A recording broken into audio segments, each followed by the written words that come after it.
आपले जुने व्हिडिओ पाहत असाल तर एक गोष्ट तुमच्या लक्षात आली असेल की आपण अगोदरच एक गोष्ट कानावर घातली होती. जर स्थानिक स्वराज्य संस्थेच्या अगोदर मनोमिलन झालं नाही तर अंगाला सूज येईल आणि सुजल्यावर कळेल की मार कुठं लागला होता.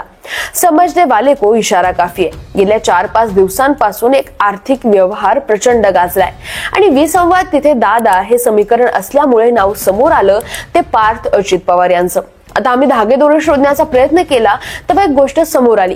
या प्रकरणाला सुद्धा वाचा फोडणारे काही जुने चेहरे आहेत. ते सगळं जाणून घेऊयाच, पण सुरुवातीला हे प्रकरण नेमकं काय आहे, घटनाक्रम कसा झाला आणि नंतर पाहूया यावर राजकारण कसं रंगत जातंय.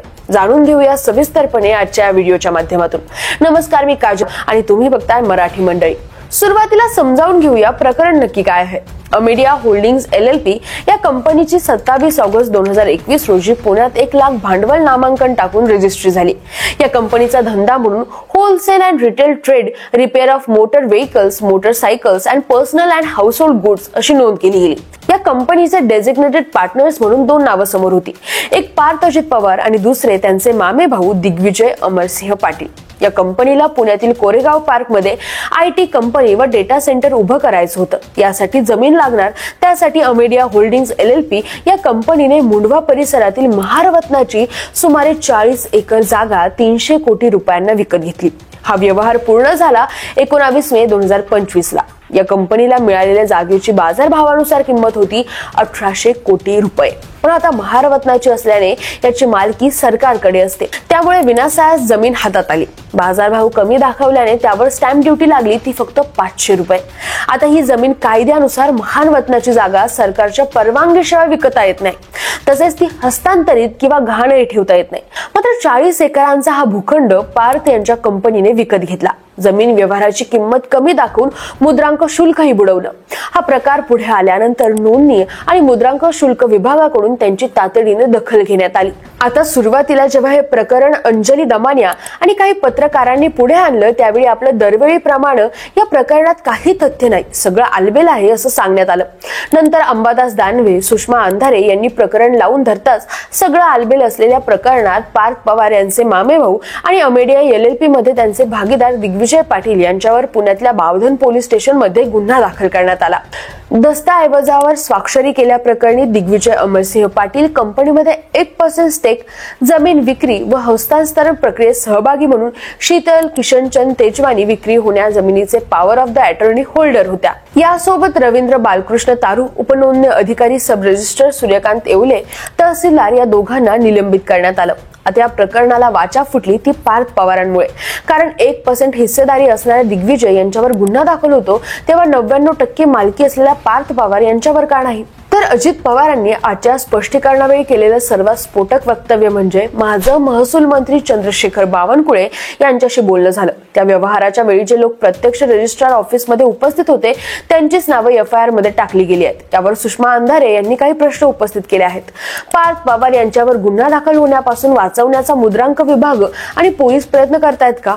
एकच दस्त 918 225 नोंदणीत वापरलेला असताना आणि विशेष म्हणजे जिल्हा इंडस्ट्री बोर्डाच्या मुद्रांक माफीच्या ठरावावर पार्थ पवारांची सही आहे. ही चौकशी अहवालात नमूद असूनही पार्थ पवारांचं नाव घेणं यंत्रणांनी का टाळलं? वास्तविक पाहता कायद्याच्या भाषेत एखाद्या जामीनदाराला आपण त्या व्यवहारासाठी जबाबदार धरलं जातं.